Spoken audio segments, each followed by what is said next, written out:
Hello everyone, welcome to Chetan Bharat learning and welcome to our mains a day series. इसमें हम लोग हर रोज एक question discuss करते हैं।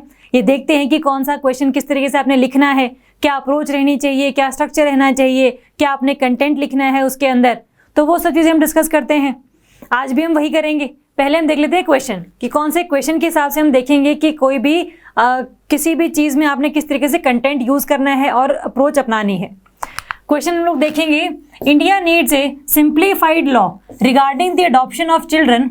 इन the light of this statement discuss the various issues associated with the adoption of children, also suggest some measures to deal with the same. देखो, ये जो question है वो इसलिए न्यूज़ में रहा है क्योंकि अभी बहुत सारे लोगों ने पिटीशन फाइल की थी सुप्रीम कोर्ट में कि जितने भी हमारे अडॉप्शन के लॉज हैं आप उनको थोड़ा सिंप्लीफाई कर दीजिए। Simplification of the adoption laws, चाहे वो आपके रूल्स हैं, चाहे वो पूरे के पूरे प्रोसीजर्स हैं, चाहे वो आपके एलिजिबिलिटी क्राइटेरियाज हैं, इन सभी में आपको हल्का सा जो अमेंडमेंट है वो करना पड़ेगा ताकि जितने भी लोग हैं जो बच्चों को अडॉप्ट करना चाहते हैं वो बढ़िया तरीके से अडॉप्ट कर सके, बहुत ज़्यादा हर्डल्स में वो ना पड़े, खासकर ब्यूरोक्रेटिक हर्डल्स में। तो इसलिए न्यूज़ में था और सुप्रीम कोर्ट ने हाँ भी भर दी है कि हम लोग इस पिटीशन पर चीज़ें सुनेंगे कि क्या एक्चुअल में इंडिया में अडॉप्शन की रिगार्डिंग सिंप्लीफाइड लॉज चाहिए हैं या नहीं चाहिए हैं, और चाहिए हैं तो क्यों चाहिए हैं, और नहीं चाहिए हैं तो फिर क्या जस्टिफिकेशन सुप्रीम कोर्ट उस टाइम पर देगा, वो हम डिटेल में तब करेंगे। लेकिन अगर हम इस क्वेश्चन की बात करें तो ये इसलिए कंटेक्स्ट आपको पता होना चाहिए कि चीज़ें न्यूज़ में कैसे रही हैं। तो हम जब बात करते हैं इंट्रोडक्शन की, पहले हम अगर देखें कि there will be some 3 parts in your answer. First रहेगा आपका इंट्रोडक्शन, फिर रहेगा आपका body part and then there will be conclusion. अगर हम इंट्रोडक्शन की बात करते हैं तो हमेशा हम बात करते हैं कि या तो आपको इसमें लिखना है कंटेक्स्ट कि इस किस वजह से ये जो क्वेश्चन है पेपर में आपके आया है, न्यूज़ क्या है इसके पीछे, बेसिक क्या है इसके पीछे, या फिर अगर आप इस क्वेश्चन की बात करें तो इसमें क्या लॉज हैं बेसिकली रिगार्डिंग दी अडॉप्शन, वो आप लिख सकते हैं यहाँ पर कि लॉज क्या क्या है, एलिजिबिलिटी क्राइटेरियाज क्या क्या हैं, बहुत ब्रीफ में आपको लिखना है। जैसे फॉर एग्जांपल आप इसमें देख सकते हैं कि कंटेक्स्ट तो हम लोगों ने देख ही लिया।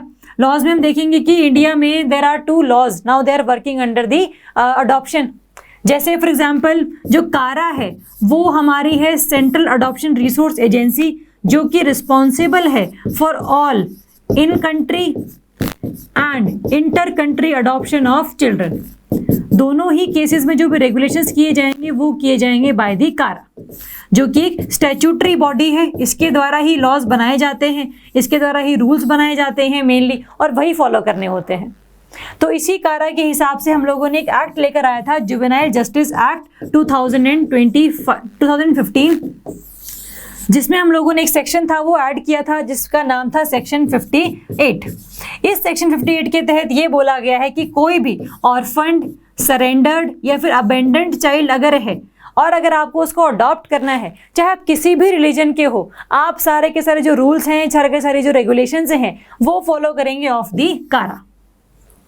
तो अपने क्लैरिटी है। पहले क्या होता था कि जो हिंदू, बुद्धिस्ट, सिख और जैन है, ये 4 रिलीजन के जो लोग हैं वो लोग बच्चों को अडॉप्ट करते थे under the Hindu adoption and maintenance act 1956।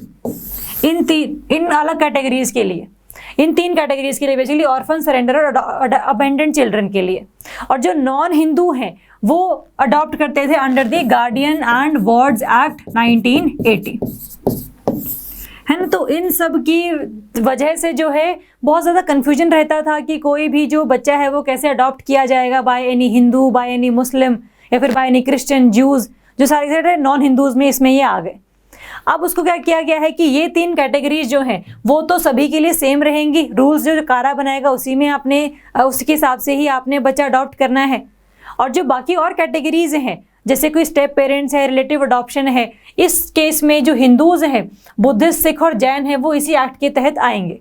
लेकिन जो पे गार्जियन और वार्ड्स एक्ट है वो तो हम लोगों ने ख़त्म कर दिया है। अब सारे जो प्रोविजंस हैं वो आते हैं आपके कारा और जे एक्ट के तहत। तो ये बेसिकली रूल्स हैं हमारे इंडिया में अडॉप्शन के, चाहे वो हिंदूज़ हैं चाहे वो मुस्लिम्स हैं, उनके लिए सारे के सारे जो लॉज हैं वो आपने ध्यान में रखने हैं।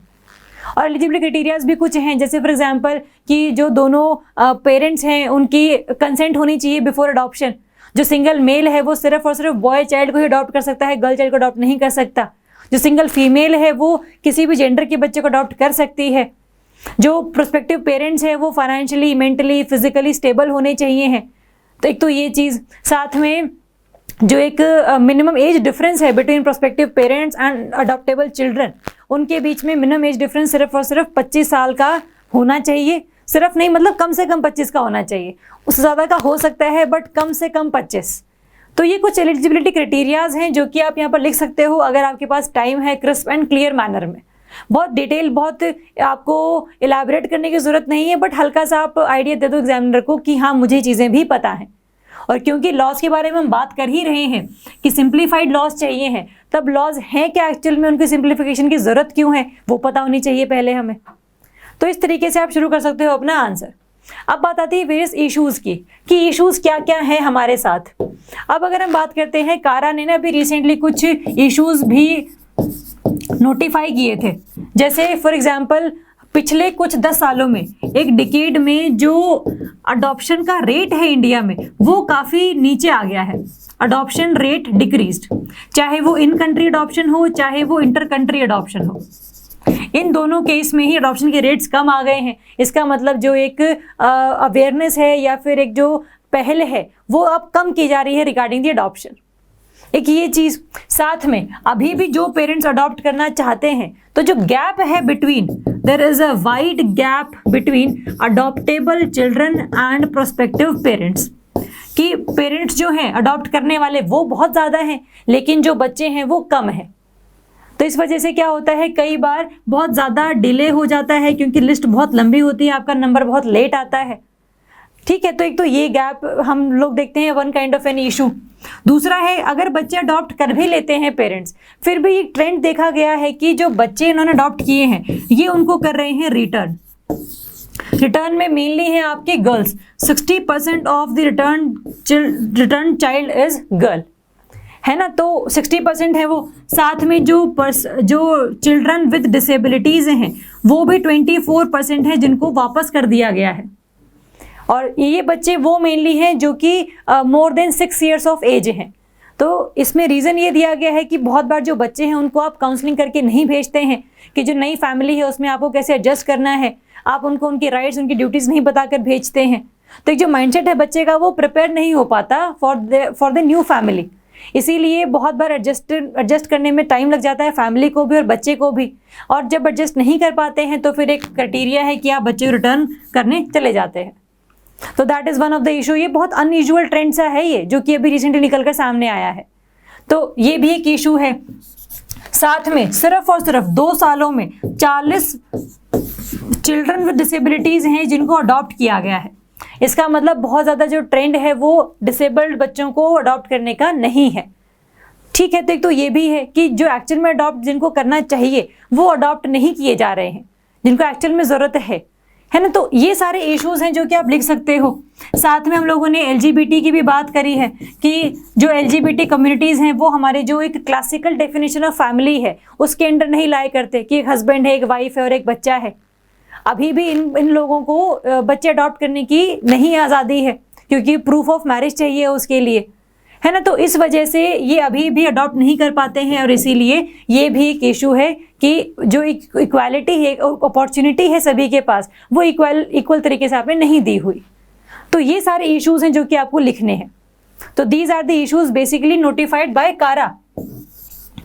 तो ये आपने लिखने हैं। अब बात आती है what are the some measures to deal with the same.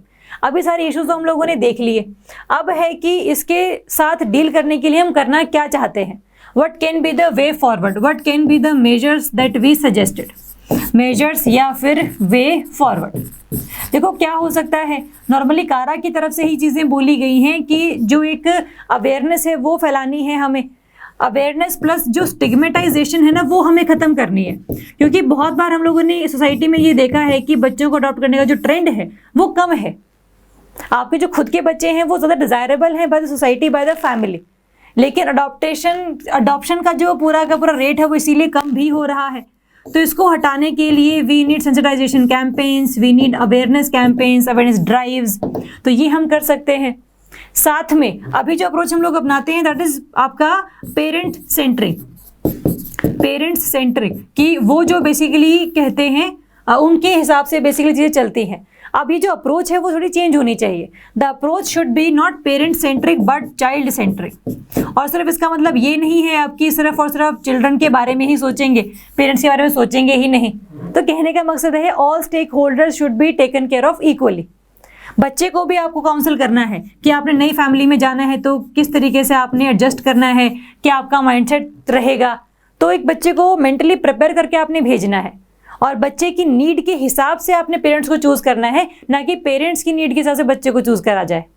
तो ये जो अप्रोच है वो चेंज करने की जरूरत है। साथ में yes we need simplified laws. बहुत बार जो है एलिजिबिलिटी क्राइटेरियाज की वजह से, आपकी इनकम की वजह से या फिर और किसी रीज़न की वजह से जो आपकी पूरी की पूरी जो एक आपने फाइल कर रखी होती है कि हमें बच्चा चाहिए है, वो रिजेक्ट हो जाती है, वो फाइल ख़त्म हो जाती है। तो बहुत ज़्यादा डिले है इन सब चीज़ों में। तो एक्चुअल में जो पूरा का पूरा ये अच्छा काम है कि इसमें बच्चे का भी भला हो रहा है, पेरेंट्स को भी एक बच्चा मिल रहा है। तो ये जो विन विन सिचुएशन है वो नहीं बन पाती है because of the different laws, because of the complexity of laws. तो ये हम कर सकते हैं। साथ में ये सब चीज़ें हमने वे फॉरवर्ड में लिखी हैं। इसके अलावा गवर्नमेंट ने बहुत ऑलरेडी सब कुछ चीज़ें कर भी चुकी है। जैसे फॉर एग्जांपल अभी रिसेंटली जो जुवेनाइल जस्टिस एक्ट में हम लोगों ने अमेंडमेंट करी थी, उसमें हम लोगों ने ये देखा था कि जो पहले अडॉप्शन की ऑर्डर्स हैं वो इशू किए जाते थे बाय द कोर्ट्स।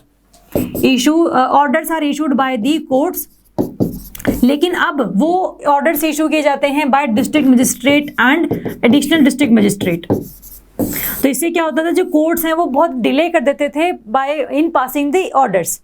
अब ये सब जो चीज़ें हैं वो डीएम के हाथ में आ गई, एडीएम के हाथ में आ गई हैं। तो जो प्रोसीजर है वो कहीं ना कहीं हमारा फास्टन अप हुआ है।